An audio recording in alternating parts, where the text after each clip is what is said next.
After I yawn. Here we go. We got the yawn and everything. And we are back for Do That But Better. I'm Zach. He is I'm Eric. Eric. I'll talk since you're yawning. But we are back another time for Do That But Better. And Eric, we've been gone for a little bit. So you Yep. were gone. I was gone. I took a trip, 14 hours in a car, and Not a car. well, in an RV. It's like it's not a boat; it's a yacht. Yeah, something like that. But so lots of driving, and the a few days ago or a few episodes ago, we had talked a little bit about nutrition while traveling because you were traveling, and when I was on my trip, I realized that hey, yeah, I'm doing all this sitting, and dude, my knees were just killing me just from being locked in a position, my hips, and every time that I got out of the RV, not the car, for, to get gas, I made sure that I started doing I was doing Cossack squats, I was doing some push-ups, and I wasn't doing this fast. I was just moving because my hips needed to move. And Mm-hmm. I started thinking a little bit about scaling. And I feel like in the CrossFit world, scaling is a dirty word. People want to do RX. And as I was thinking about this, I feel that scaling is the prescription. So the RX started because hey, this is the prescribed workout. This is the Mm-hmm. right workout. This is the dose that's going to get you what you want. Yes. And that is great. I definitely think that RX is great for competitions. You have to have, hey, here's the standard. But in training, that's not necessarily the case. And traveling is just the case where you can say that getting the right prescription is not a specific workout. Yep. What you think Yeah, about that? that mentality of like it's something that I wrote down about this topic was like the idea that this workout done exactly this way is the best way to get fit. Yeah, that's the biggest But bunch of then, BS ever. yeah, because then like, oh, well, if you scale it, now you're not actually getting the best possible workout. Right. Yeah. So today I want to dive into a little bit about what scaling is, what modification is, what adaptation is, because there's different modes that we can look at this when it comes to working out into training and and building off of each one and why you would want to do certain things. So Mm-hmm. just for example, over this week, because I was sitting a ton, and those days where I was doing a lot of driving, so doing the 14 hours, and actually I feel like our 14 hours turned more into 20, but 14 hours of driving, I didn't need high intensity anything, right? So what I needed to do was move, go through ranges of motion, get my hips moving, get my knees moving. So I did slow Cossack squats. I did do some push-ups just because they make me feel good. I didn't worry about how many reps I was doing. It was just as soon as the pump stopped, then that's when I stopped, and it made me feel great. Now there was other days where I wasn't going to be doing as much. So actually, when we came and visited you, right, it was like, hey, I'm not going to be sitting for long periods of time. I'm just going to be up and active and stuff like that. I went and did some exercise. So the one day I did some hill sprints. So I was like, yeah, I want to breathe hard today. I want to get my heart rate up. There was a couple other days where I knew that we were going to be hiking, but it wasn't going to be a lot of driving. And so I did have a jump rope, but it was I did like lunges, I did jump rope, and I did push-ups. And I just set a clock for 10 minutes, and I just moved for those 10 minutes, got my heart rate up a little bit, and it got me prepped for the day. Mm-hmm. And so over this whole week, I did nothing, like nothing heavy, because I was going to be walking a bunch. We went rock climbing, and then we did a lot of sitting in a car. And all those things were, to me, the right thing, because if I would have gotten out of a car and tried to do something heavy, do something really hard, it probably would have set me back more than it would have done any good. Yeah. Not to mention, I think, I don't know, a couple weeks ago we talked about using your fitness, and trying to go super hard then is going to cut into and diminish using your fitness going hiking and rock climbing and whatever else you're doing. Right. Yeah. So, The task at hand was being the best climber, being able to carry Lisa on my shoulders when she gets yep, when she gets tired, and it's like, yeah, I can do that. yep, yeah, totally. So So, then, go ahead. what is that in the gym? Yeah. So in the gym, the same thing can actually happen. So we have to start looking at a lot of different um, criteria, right? So number one, what is my training age? And actually, where am I at in this? Because you can say, all right, hey, I've been training for a long time. But what was your training? Were you a runner and now you're doing lifting? Were you a lifter in high school and now you're 50 years old and you're doing some kind of training, right? Are you a competitive athlete? Are you 20 years old and just getting into fitness? And like, all these things are going to set us up to put us on the right path for how should I be doing this? And then we can, Have you been doing power cleans in the football gym, coached right. by someone who never actually learned how to do power cleans? And so you have 10 years experience doing crappy power cleans. Absolutely. Yeah. And so starting to look at what exactly am I doing? How am I doing it?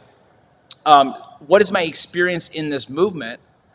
And like, how proficient am I at it? Because that's gonna make a huge difference too. If I'm very proficient at a movement, I'm gonna need more of a stimulus to create adaptation, right? So Matt Fraser, who was an Olympic lifter, probably needed less. I'm sorry, probably needed more of a stimulus to create an adaptation if he wanted to get better, because he was already pretty darn good. He was already snatching 300 or pretty darn close to it, when he was starting CrossFit, right? So he probably had to work on endurance more, right? And with his endurance, possibly anything would work. It's like, just get some in, Yeah. right? And so he probably had to just do a little bit more of that. Then he was building his engine. And actually, he even talks about that. Chris Henshaw talks about him building his engine. And because he already had a proficiency in this, and he needs to really focus on this and becoming. If I'm just starting fitness, I need to get a little bit of everything. Yeah, and that's an interesting example in the context of scaling because, in that case, he's already so good at weightlifting that he can actually scale that down. He doesn't need to be going as heavy as possible because he's already at a super high level. Oh, hey, Joe. And then his endurance, he is starting at a scaled level and gradually scaling it up as he gets better. Yes, scaling goes both ways. Exactly. It is not a worse workout. It's getting you a better workout. And actually, so actually, let's get back into that a little bit. So like, we talked about a little bit who is the person who is scaling, right? And what are they scaling? Now, what is the task, right? So we had, who is the athlete, who is the person doing the work, what is the task, right? And so now we can start looking at what kind of strengths or limitations you might have, right? So there might be something that, hey, I've never done this movement before. And so that could be a limitation. There could be that maybe you have an injury, all right? So these are permanent limitations. Or, I'm sorry, they're not permanent limitations, right? Then we can look at, I have one athlete who has screws in their ankle. Their ankle does not bend forward. They're like a 90 degrees, and that's it. So guess what? That is more adaptive, right? So when you think about the adaptive athletes at the CrossFit Games, these people are not getting their leg back from below the knee, right? So does that mean that they're not getting a good workout because they have to do it a little bit differently? Absolutely not. This is their RX. And I feel like, to me, that does get lost if you feel that you have, if you can stand up, sit down, if you have all your appendages and things like that, you just go, I want to do it like them. Yeah. Or the other end of the spectrum is you have the collegiate gymnast walk in. I've had this. And you're like, okay, we're going to go through toes to bar. And they're doing them perfectly piked legs, strict. Yeah. All day. Okay. When we're doing whatever 963 of muscle ups, why don't you do your strict? Yeah. Because you can do them just as fast, right? So you can start to adjust things both directions depending on who you're working with and where they're at. Absolutely. And this is what's going to make the workout great, because like you said earlier, it's not the workout that is great. It's the productive application of the workout. And so actually, let's take a couple CrossFit benchmarks. All right, Angie, Barbara, and Chelsea. All right. So for anybody who doesn't know, Angie is 100 pull-ups, 100 push-ups, 100 sit-ups, 100 squats. All right. Now this is completely like oxidative. So you've got this is like endurance workout. Okay, because doing 100 of any of those things, it's going to bring the intensity down. Like we have to sort of keep an even keel. You're going to be breaking these up into sets. And so maybe sets of 10, somebody might start out in like a set of 20, or something like that. But then come down, the reps are going to start going down, especially on something like pull-ups. Then you go right into push-ups. Now, again, you might start out 10, 20, but you already did 100 pull-ups. So this is going to be a little bit slower. It's probably not something that's going to make you puke. It's like going out for a fast run. All right? So now you've got like more of an endurance workout with body weight movements, right? Then you've got Barbara. Barbara is 20, 30, 40, 50. Is that right? Let me, so 20, 30, 40, 50 of pull-ups, push-ups, sit-up squats. Let me double check. I think I have this somewhere. 20, 30, 40, 50. Yeah. 5 rounds. You've got a 3-minute rest in between each one. All right? So actually, I had somebody, we did this workout the one time, and I think that we even made it 4 rounds so that we just kept it in a time period. And I had one person that said, I almost didn't come back ever after that workout. And I remember doing this with Natalie one time, and it like she got in a zone, and it was like she's doing her squats, and it was like, don't talk to me, like. But this is glycolytic. This is the pain cave, where you're going for a few minutes really stinking hard, then you get to rest, and you get to come back and do it again, and it hurts. This is probably like. This might be one of the this has got to be one of the worst workouts, like one of the worst girls. But anyways, so now hard and fast that whole time, right? And 5 rounds. Then you've got Chelsea, and Chelsea is a 30-minute AMRAP, or I'm sorry, 30-minute EMOM. So 30 minutes. Every minute you're going to do 5 pull-ups, 10 push-ups, 15 squats. So this is just like Cindy, but instead of a 20-minute AMRAP, it's a 30-minute EMOM. All right? This is go hard and fast for about 30 seconds and then rest for 30 seconds. So this is like phosphagene. This is like almost like max lift and then short rest and back at it again. All right? Just enough time that you can recover and do another hard rep. Almost like 1 rep max every minute or something like that. All right? 3 workouts, very similar movements, even like rep schemes and stuff like that are around the same, but totally different scenarios.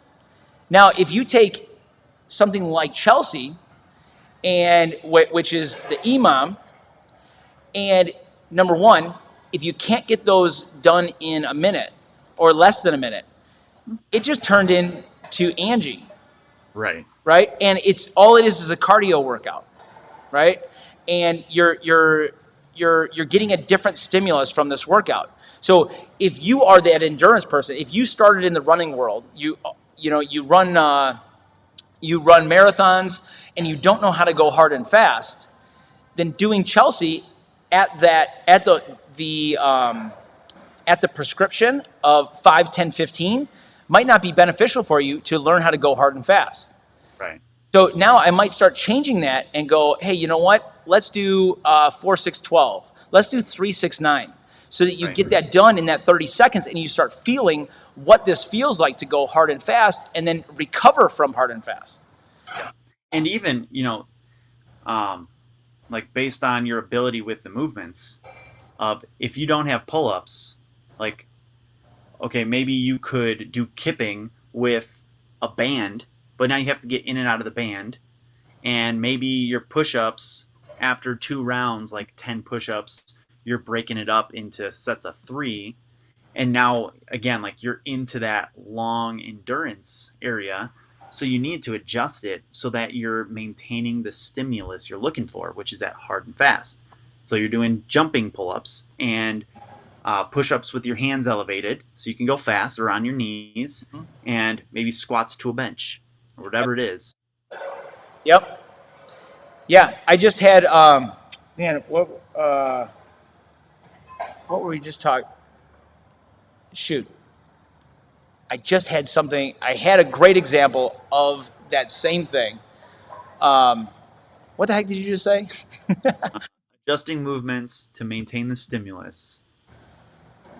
Crap. I got nothing. It does make me think of a workout we programmed once. Oh man, what was it? It was some sort of like a max out knee push-ups. Mm-hmm. So everyone did push-ups on their knees. Yeah. And oh man, people who thought they were awesome at push-ups, yeah, were in so much pain. Yeah. Oh, that's what it was. So now I'm talking about pain. The easiest Fran that I've ever done, I did it in, I think it was 307 or 310. All right? That's moving. Now, here's the thing. I didn't say it was the fastest one I've ever done because I think I did it a little bit faster. This one, I did, so like there was a lot of people. So I positioned myself away from the rig. So usually it's like put your bars close. So if anybody doesn't know, Fran is 21, 15, 9 of thrusters at 95 pounds and pull-ups. And my bar was on the other side of the gym. So I got to walk from there over to the pull-up bar, do my pull-ups, walk back. So I got maybe, a couple seconds worth of rest in between movements. I did everything unbroken, although actually I think that on the 15, I accidentally did 14. I dropped down and did one more. All right? But with Fran, when you're doing it fast, when you're getting it like close to 3 minutes, it hurts. It really hurts. And usually when you get done with Fran, you're on your back. And if you're doing it fast enough, lots of times it doesn't catch up with you until you're done. So it's like boom, boom, boom. You're getting through it. It hurts, right? And then when you're done, like in the next few minutes, the walls start closing in, and you're like, oh my gosh, what just happened? And like you want to die. And really, I mean, many of the times when I've done Fran, it wrecked me for the rest of the day, Hmm. right? But this was within like probably 10 seconds of my fastest. But those little bits of rest, walking back and forth, this is like getting out of a band. It did enough that I got done, and I walked out of the gym and I was like ready for like my life to end, and nothing happened. Yep. And I was like, when's it gonna hit me? And it was just that little bit of difference changed the workout enough that I didn't hit that threshold like I would have if I would have been closer to the thing, or if you attribute it to a band, than if I was getting in and out of a band. Yep. Yeah. Yeah. And I've done the same thing. Where like I hadn't done anything like Fran for a while. So I'm like, okay, I'm gonna put the chalk here. So every round, I like put a little chalk on my hands before I do my pull-ups, and that tiny break, it's a completely different workout. Yep. Yeah. Now, mind everybody that most of the time, a small break like that isn't going to be that much of a difference, but sometimes it can be. You know, Right. Think about if you're doing a 400-meter sprint, right? Like 800-meter sprint or something like that. Like that's what we're talking about. Probably not 800, like 400. yeah, That like if you jog 50 meters of it, yeah, that's going to make a huge difference. Like that's the kind of stimulus we're talking about. right. Yeah, actually, today we did a workout with single arm farmers carries and front squats, and we wanted the work to get done in about 4 minutes, so that you had about a minute rest. And this is one of those workouts that it's super simple on paper. You're like, all right, I'm just going to carry with one arm and then do light front squats, like not a big deal. And it was a little bit pukey uh, because, and we were able to modify each person to their ability, right? So ideally, we were going 200 meters. And the reason it's 200 meters is because that's what some of the fastest people would be able to get done in this 4 minutes. It's Hmm. not because that was the best workout, right? And so we had a few people doing 100 meters. We had a few people doing 150 meters. And so we changed the volume of the carries so that they could keep going fast. Because if you ended up like on a 200-meter run, or like it's going to be like I was telling them that it was like, hey, you're trying to catch the train. It's like, hey, wait. It's not an all-out sprint, but you're not walking. It's like your heels don't touch the ground. Hmm. And if you turn that into a walk, you're never going to make it. And now, instead of being 4 minutes on, 1 minute off, it's 20 minutes straight. And you just turn this into that slow cardio, as opposed to hitting it hard, getting some rest, and actually almost getting some active recovery, like a little bit of a walking rest because it's only a minute, and you're still moving, and then let's go again. Yeah. And that's going to change the stimulus of that workout, and that was what we wanted. And so that was the right prescription for each person, and it had nothing to do with good or bad. If somebody was really smoking that, and like number one, they probably needed to go heavier on their carry, right? Hmm. So it had nothing to do with what the weight was. It had nothing to do with what the distance was. It had to be, or it had to do with getting the work done in that time frame. Yeah. Yeah. I feel like just a point that comes to mind now is, we said the workout is not magic, right? The magic, what actually changes your body and gets the results you want is your body experiencing the stimulus that's intended. Yeah, So whether it's, going consistently for a long time or going really hard for a short amount of time, right? It's the way that your body is experiencing the work. That's what's changing your body. It's right. not this magical set of reps or these magical. It is how your body's experiencing it. Yeah, absolutely. Now, here's a few other things that you got to look at is so age and what your goal is. All right. So um, the when you think about your 18 to 25-year-old versus 45, 50, 35, all these things are going to change the stimulus needed, or even what outside influences you have, right? Yeah. So, you've got a new baby at home, and the stimulus that you need when you haven't slept all night uh, is different than the stimulus that you need if you worked 8 hours and then you've got nothing else. It's like, hey, I'm going to go and smash a workout. I'm getting good sleep. I'm eating great. Like Mhm. the stimulus is going to be different. And so even like when you come in each day, the stimulus might be different. Yeah. What kind of things were you doing at work? We've got one member who is not only working towards another marathon, but also doing a 50 miler, right?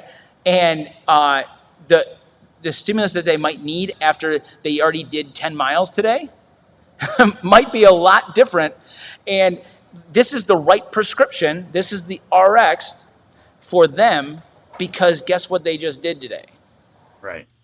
And not to mention, like, that's a totally different goal than, I want to lose 10 pounds. Yeah, Like, now our goal in the gym is keeping you healthy, keeping your joints healthy, and supporting that goal of that 50 miler, right. which is a whole lot different than, yeah, losing some weight or, training for soccer or track or whatever else. Like, so now you've got a different mindset coming in and a different long-term goal that you're working toward. So yeah, maybe you scale up or down depending on what the workout is to better match your goal. Absolutely. Yep. Yeah. And so you got to start looking at is my goal performance? Is my goal wellness? How much do I recover? How much have I recovered in the last day or so? Right.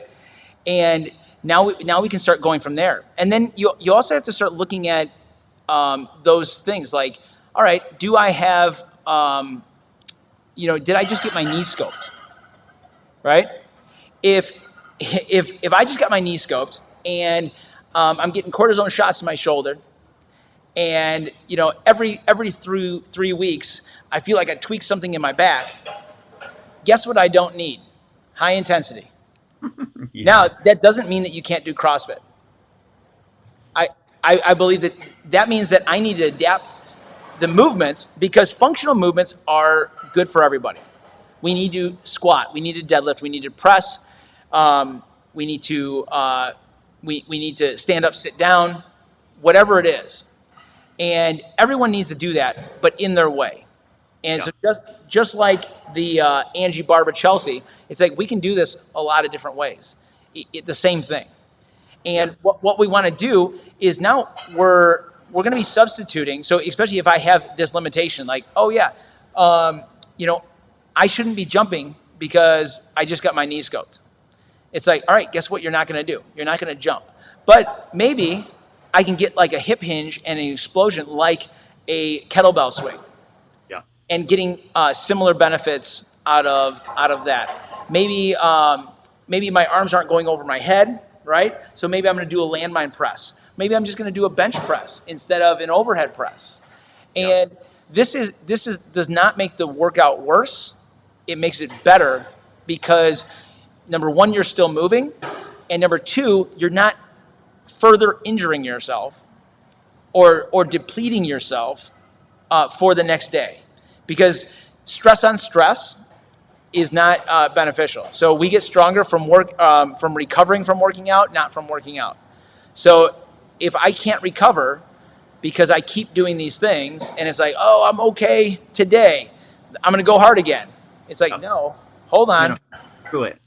Yeah, yeah, that's great for high school football, but if you are looking for health, then we got to start looking at, all right, how do I do this a little bit better? Yeah. And Yeah.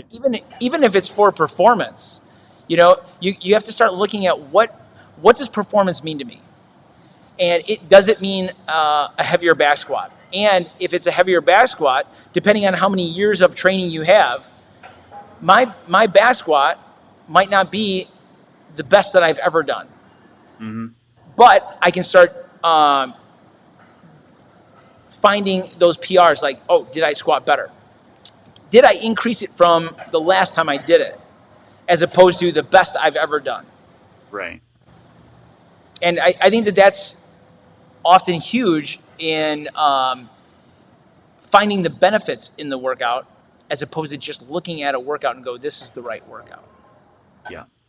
Shoot, I'll tell you what. Like when I got into CrossFit, there weren't any gyms around, so it was all off the internet, and it's following CrossFit.com, and it even said, scale appropriately. It's like, okay, Yep. I'll do that. So every workout took 40 minutes, and it Oh was yeah. supposed to be 10 minutes, and it's Yep. like, all right, well, that was wrong.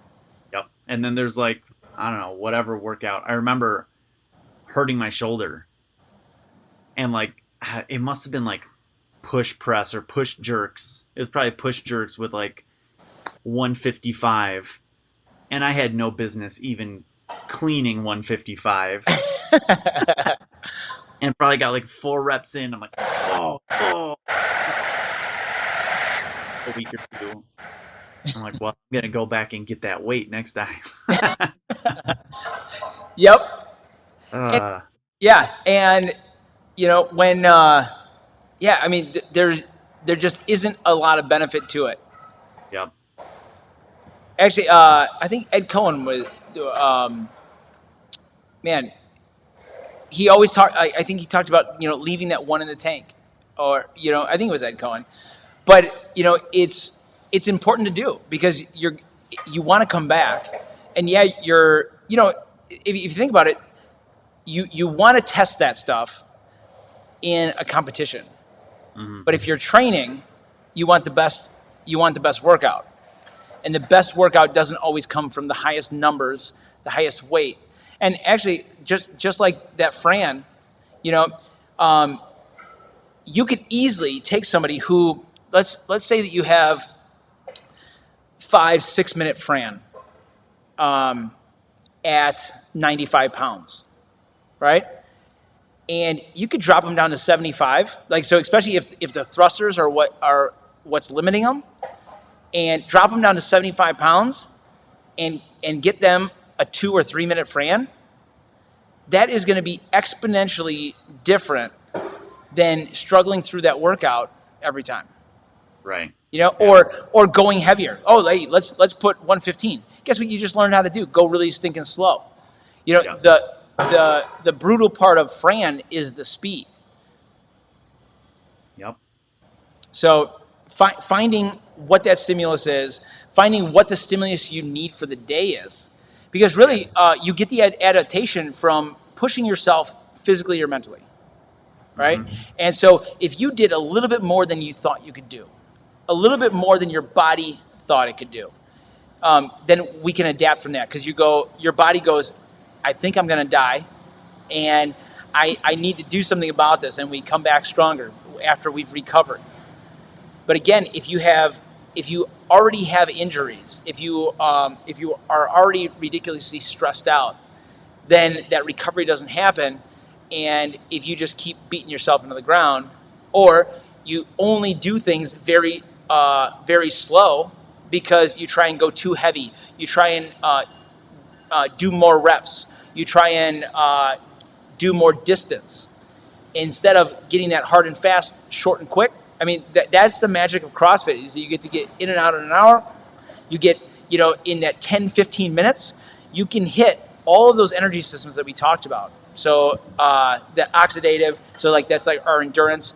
You got the glycolytic, which is like the pain. That's the pain cave. And the phosphogene, which is like, the gain train, right? So like 1 to 5 rep max kind of thing, 30 seconds or less, hard work. And we're hitting all those in these 10 to 15 minute workouts, just like we showed with Angie, Barbara, and Chelsea, Yeah. just in different ways. Yeah. Yeah. So I mean, we talk about this a lot, but like honesty and clarity come to mind. That like first you need to be clear about what the point of your workout is. Like what Yep. are you trying to do? What's the stimulus that you're trying to achieve? And then being honest with yourself about what movements, what weights are going to achieve that goal of that achieve that stimulus. Right? So that's what you're looking at going into your workout of like, okay, what am I going to do? And I feel like the issue with scaling is like we said, it's a dirty word. It needs rebranding. Scaling, it should be, customizing or personalizing. Ooh, I like that. Like you need to personalize your workout so that you're getting the stimulus that you need for that day. I love that.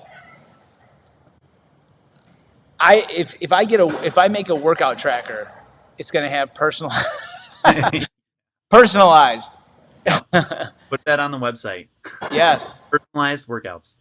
Dude, I mean that is huge, and that's exactly what we want to do. And the funny thing is, I feel that that's why people go to a CrossFit gym. That's what they're asking us as coaches to do. And there's oftentimes that there's like, well, what's the RX? And actually, I mean, to be honest, we took RX and scaled off of everything, partially for that reason. And not necessarily just because people will like look at it and go, "This is the weight I should use," but because I do want it to be more personal, and I want you to get the best workout. Now we will put RX and scaled on a workout if it's a benchmark. So we go, all right, here's this benchmark, or if it's a tester, and here's the different ways that you would do this, and this is what we're looking for, and now try and hit that. And so that's a great time to struggle through something because you're not training anymore. You're testing. This is like a competition to see what you have. And you know what? It's like in like you play basketball, and you go to practice, and you might work on a play. You're going to walk through it, and then you start moving through. Oh, I screwed up. All right, and then you go. All right, wait. Step back, and now, hey, you're going to do this layup. You're going to go right, left, boom, right?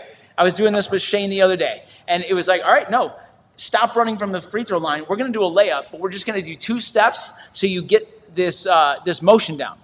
That was the right prescription for him, and then we start going a little bit faster. Now, maybe we go a few steps back, and this is the same thing as increasing weight. This is the same thing as going a longer distance. Because if you want to run a 5K and you've never ran, it's like you don't just run a 5K. It's like, hey, let's do these short bursts. This is what's going to make you better. And then we're going to test it. We're going to say, all right, go do a mile. Go do 2 miles. Go like now do 3. Whatever it is. But making sure that you're continuously building those things, and training is training and testing is testing. Yeah. Yeah, absolutely. Yeah, there's a time to get rid of the band Yeah. and start, stringing together 2 pull-ups at a time. And it's going to take you a long time, but you're going to do 2 pull-ups every time, and you're not just going to drop off after 1. You're going to start stringing them together and then do 3. But yeah, if you never have the testing, then you're going to be sitting at the same place all the time. Really good at that thing. Yep. And actually, Definitely. And again, like that clarity of what are you trying to achieve today? right. There, people often really love to see on the board like a long, heavy workout, like, hero wads and things like that. And the thing is that hero wads, they don't get you fitter. They're more of like a mental physical test. So actually there was that guy that did Murph. every day for a month or something like that, or for a year. I don't know. It was something, whatever. But he didn't get better. Like, he originally got a little bit better, and then he got worse because you're just breaking yourself down. You aren't necessarily training anymore. You're not able to go faster because it's just long and slow, right? So you need to train hard and fast. Maybe do 5 rounds of Cindy and a run, and something like that to learn how to do this really fast, and then you can put it all together and test. And now you got better at Murph, as opposed to let's do Murph a bunch of times, or with a weighted vest, or do a heavier vest. It's like, all right, you did it slower. Yep. Right? In fact, one of my clients who lost a bunch of weight last year, he wanted to do Murph, real Murph, with no vest, but like with real pull-ups. Yeah. And so the month or two leading up, I'm like, okay, on your rest, in your warm up and your cool down, here are the things we're gonna work on. So like kipping pull-ups, Yeah. ring rows, getting that stuff warmed up, and on the rest days, like just doing sets of 3 or 5. Lo and behold, does his first Murph with real pull-ups. Awesome. And yeah, it took a while, and he got it done. Yes. It took a while of training, not of doing Murph. Exactly. Yeah. Yep. And at the right stimulus.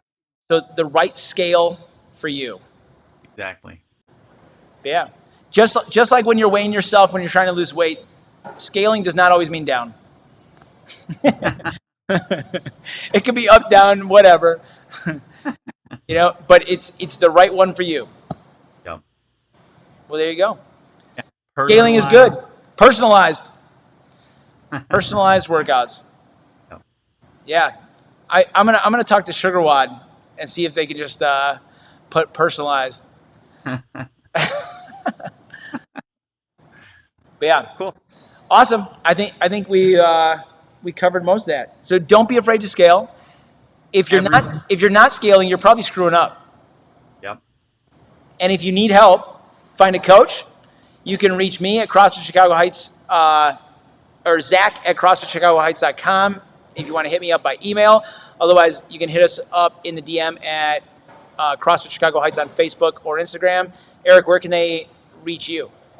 You can shoot me an email, Eric, ARIK, at fittothrivenutrition.com, or Eric McGathy on Facebook and Instagram.